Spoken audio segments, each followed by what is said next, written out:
함께 사도신경으로 신앙 고백하겠습니다.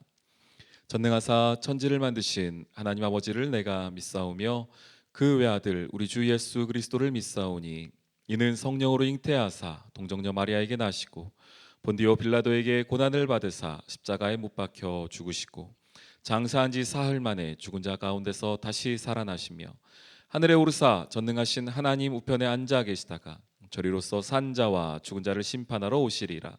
성령을 믿사오며 거룩한 공회와 성도가 서로 교통하는 것과 죄를 사하여 주시는 것과 몸이 다시 사는 것과 영원히 사는 것을 믿사옵나이다. 아멘. 찬송가 315장 함께 찬양하겠습니다. 찬송가 315장입니다. 내 주 대신 주를 참 사랑하고 곧 그에게 죄를 다 고합니다. 그 은혜를 주신 내 예수시니 이전보다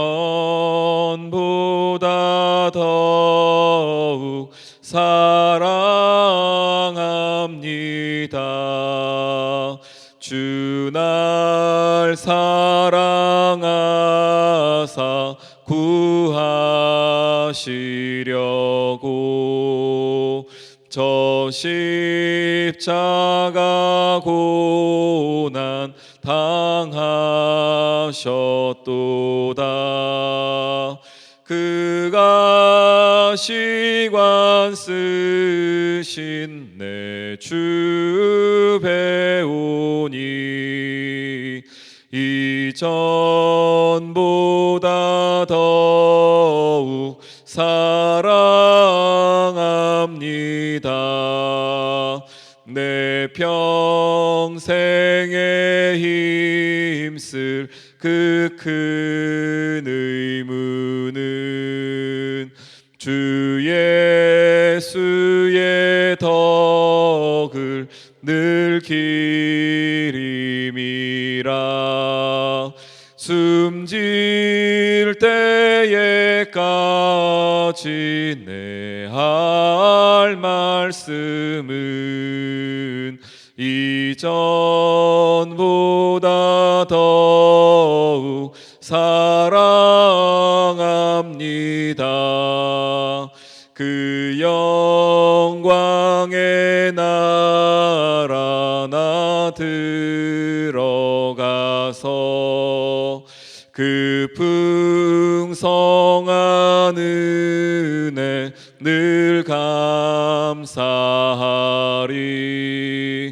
금멸류관 쓰고 나 찬송할 말 이전보다 더욱 사랑합니다.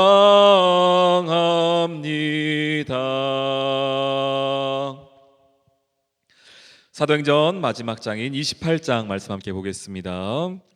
우리 16절로 31절까지 읽겠습니다. 우리가 로마에 들어가니 바울에게는 자기를 지키는 한 군인과 함께 따로 있게 허락하더라. 사흘 후에 바울이 유대인 중 높은 사람들을 청하여 그들이 모인 후에 이르되, 여러분 형제들아, 내가 이스라엘 백성이나 우리 조상의 관습을 배척한 일이 없는데 예루살렘에서 로마인의 손에 죄수로 내준 바 되었으니 로마인은 나를 신문하여 죽일 죄목이 없으므로 석방하려 하였으나 유대인들이 반대하기로 내가 마지못하여 가이사에게 상소함이요 내 민족을 고발하려는 것이 아니니라. 이러므로 너희를 보고 함께 이야기하려고 청하였으니 이스라엘의 소망으로 말미암아 내가 이 살사슬에 매인 바 되었노라. 그들이 이르되, 우리가 유대에게 내게 대한 편지도 받은 일이 없고 또 형제 중 누가 와서 내게 대하여 좋지 못한 것을 전하든지 이야기한 일도 없느니라. 이에 우리가 너의 사상이 어떠한가 듣고자 하니 이 파에 대하여는 어디서든지 반대를 받는 줄 알기 때문이라 하더라.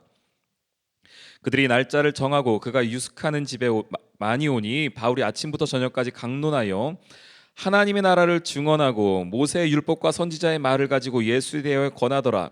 그 말을 믿는 사람도 있고 믿지 아니하는 사람도 있어 서로 맞지 아니하여 흩어질 때에 바울이 한 말로 이르되 성령이 선지자 이사야를 통하여 너희 조상들에게 말씀하신 것이 옳도다. 일러스되 이 백성에게 가서 말하기를 너희가 듣기는 들어도 도무지 깨닫지 못하며 보기는 보아도 도무지 알지 못하는도다. 이 백성들의 마음이 우둔하여져서 그 귀로는 둔하게 듣고 그 눈은 감았으니 이는 눈으로 보고 귀로 듣고 마음으로 깨달아 돌아오면 내가 고쳐줄까 함이라 하였으니 그런즉 하나님이 이 구원이 이방인에게로 보내어진 줄 알라. 그들은 그것을 들으리라 하더라. 바울이 온 이태를 자기 셋집에 머물면서 자기에게 오는 사람을 다 영접하고 하나님의 나라를 전파하며 주 예수 그리스도에 관한 모든 것을 담대하게 거침없이 가르치더라. 아멘.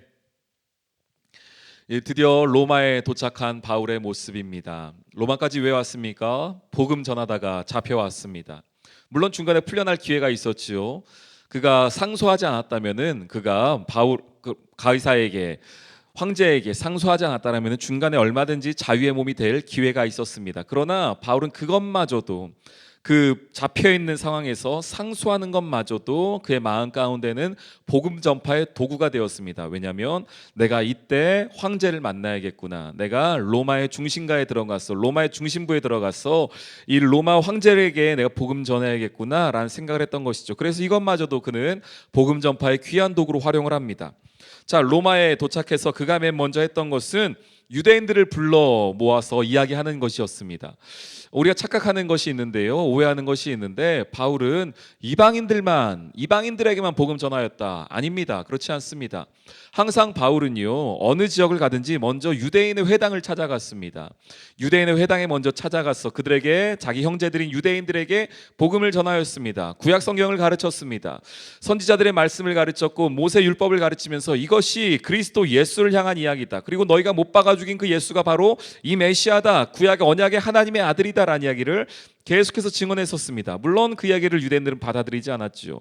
받아들이지 않았을 뿐 아니라 그것을 시기하였고 질투하였고 결국에는 하나님의 아들인 예수를 잡아 죽였던 것처럼 이 바울마저도 잡아 죽이려고 했던 것이 유대인들이었습니다. 그럼에도 불구하고 오늘 바울이 또다시 로마에 도착해서 17절에 말합니다.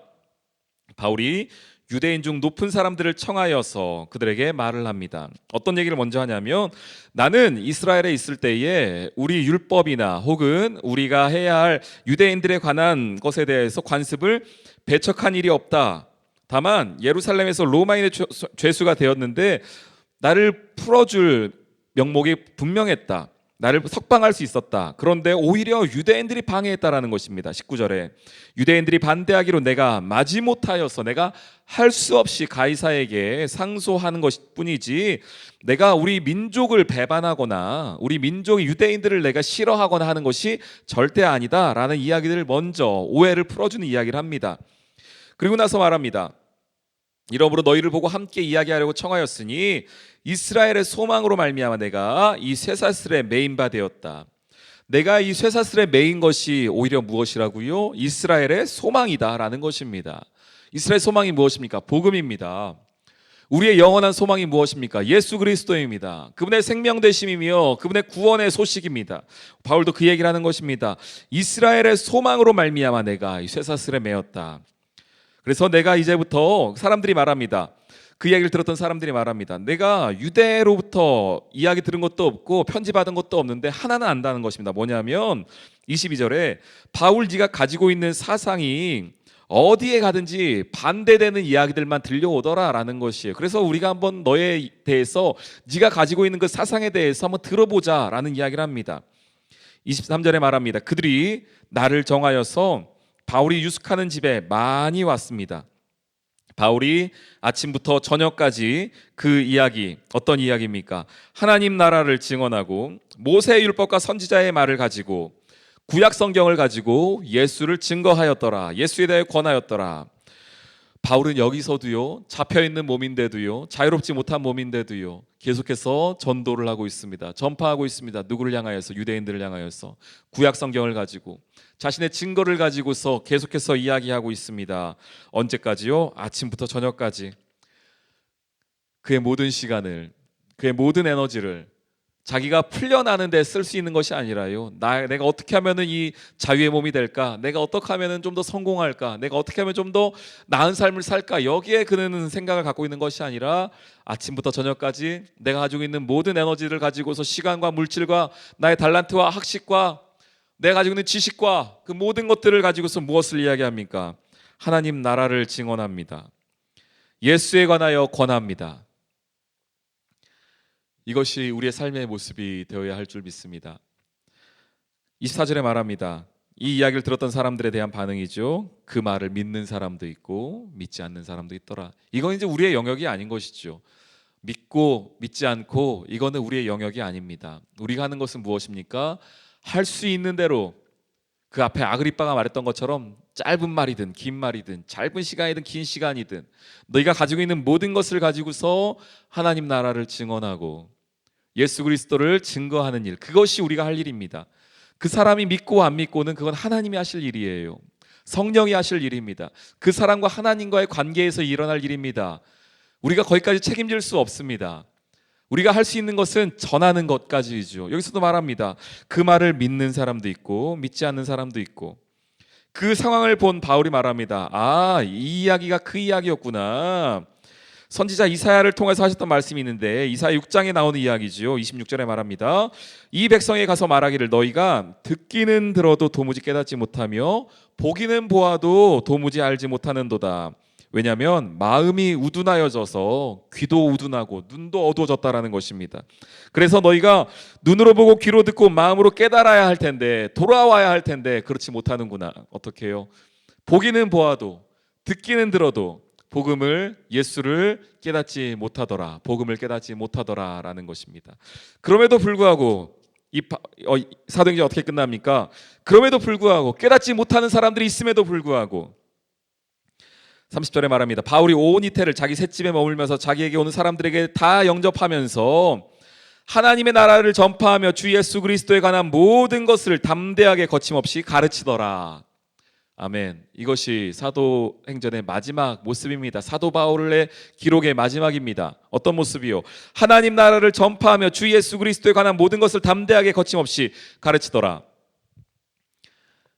이렇게 딱 끝나버렸습니다. 사도 바울 그 이후에 그의 사역에 관해서 듣는 사람 듣든 듣지 않든 그 사람이 돌아오든 돌아오지 않든 하나님의 나라를 주 예수 그리스도를 그의 십자가와 복음을 거침없이 가르쳤던 그 모습, 이 사도 바울의 모습이었습니다. 그렇다면은 이제 성경이 우리에게 말하는 것이죠. 사도 바울의 사역은 여기까지 기록했는데 이 시대에 사도들이며 제자들인 저와 여러분에게 말하는 것입니다. 하나님의 나라를 전파할 것을 요구합니다. 주 예수 그리스도에 관하여서 모든 것을 담대하게 말할 것을 우리에게 명령하고 있습니다.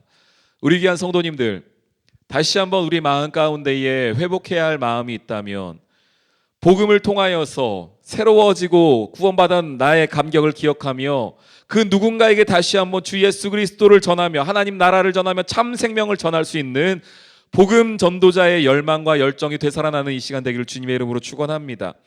거침없이 가르치더라, 담대하게 가르치더라, 담대하게 전파하더라 라고 말하였던 사도행전의 그 마지막 이야기가 오늘 우리의 이야기가 되기를 주님의 이름으로 축원합니다. 그리하여 아직 믿지 않는 우리의 귀한 가족들, 우리의 이웃들에게 하나님의 나라와 예수 그리스도의 복음의 능력을 힘있게 선포할 수 있는 저와 여러분 되시기를 주님의 이름으로 축원합니다. 아멘.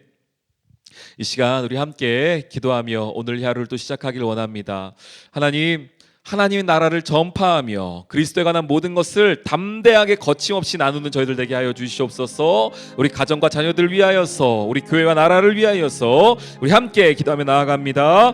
하나님, 오늘 사도 바울이 마지막 그 모습을 봅니다. 하나님의 나라를 전파하며 담대하게 그리스도에 관하여 거침없이 그리스도에 관하여 가르치는 모습을 보게 되며 우리 역시도 그러한 삶으로 전도자의 모습으로 삶으로 나아갈 저희들 될 수 있도록 인도하여 주시옵소서. 우리 교회가 그런 교회 되기를 원합니다. 하나님의 나라를 전파하는 교회 되기를 원합니다. 주 예수 그리스도의 복음을 전파하는 교회 되기를 원합니다. 성령이여 함께하여 주시고 우리 가정 가운데의 일터 가운데 아직 하나님의 알지 못하는 예수 그리스도의 복음을 듣지 못한 우리 귀한 영혼들에게 하나님의 은혜를 전파할 수 있는 저들 될 수 있도록 인도하여 주시옵소서. 바울의 사역이 오늘 우리의 모습이 되게 하여 주시고 우리의 사역이 될 수 있도록 인도하여 주시옵소서.